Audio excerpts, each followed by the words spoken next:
Hey everybody, it's Andy aka Max Writer. We are back with another unboxing video.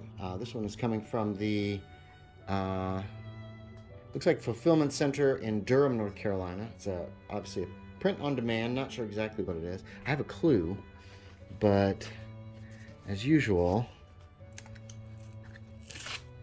I'm not 100%. It is heavy. Oh, it's very heavy. Oh yes. Okay. So, this is from Lulu. This is the Starfleet Museum, a report by Masao Okazaki. A collection of original starships and their technical histories, edited by Dan Carlson. So this is available print on demand for the cost of the product. He can't obviously sell it without, because it is based on Star Trek, obviously. But I was on the website of the Starfleet Museum. There's a ton of deck plans that can be downloaded. So I saw that you could get a print on demand. Ooh, new book smell. So I said, you know what, I want it, and I'm gonna get it. Introduction to the Museum, Federation Starfleet Part 1, Federation Starfleet Part 2, Earth-Romulan War, the Romulan Imperial Guard, and the Klingon Imperial Fleet. So let's see what we got. An introduction to the museum. I wish this was in hardback, but the United Earth Stellar Navy. These are what I was grabbing offline. All of these deck plans are available for free at the Starfleet Museum, and you can get pretty high quality. Ooh, there's Little Nelly. The first. This was the first warp antimatter ship, and so these are what ships I think should look like for Star Trek, not frickin' Enterprise. They should look rougher, cruder than the original Enterprise, not cooler and slicker.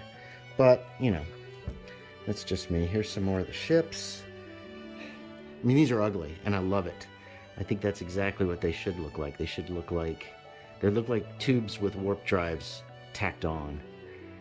And so I've got all this information. I downloaded all this stuff, but separately. It's not like in the form of the book. And so this should be kind of fun to read, and certainly a good addition to my Star Trek shelf. Where are we? We're only at 2.5 minutes. Powhatan Light Cruisers, the Comet class, Federation Starfleet Part 1, the Golden Age of Colonization.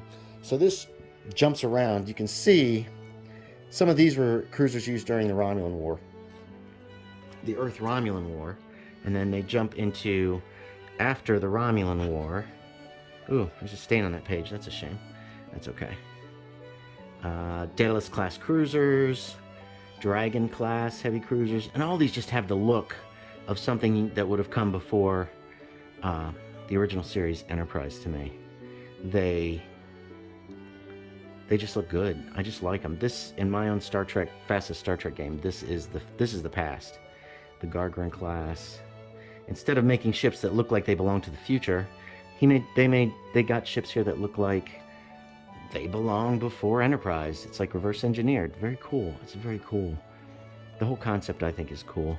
A lot of nice deck plans in here. I'll put a link to the Starfleet Museum. There's the Valley Forge class. Here is the Below Wood, carriers and fighters. I don't think fighters have any place in Star Trek, personally. One phaser shot blows them up, so it seems kind of pointless. I think USS Enterprise, Constitution class they're talking about here. Very nice. Avenger class.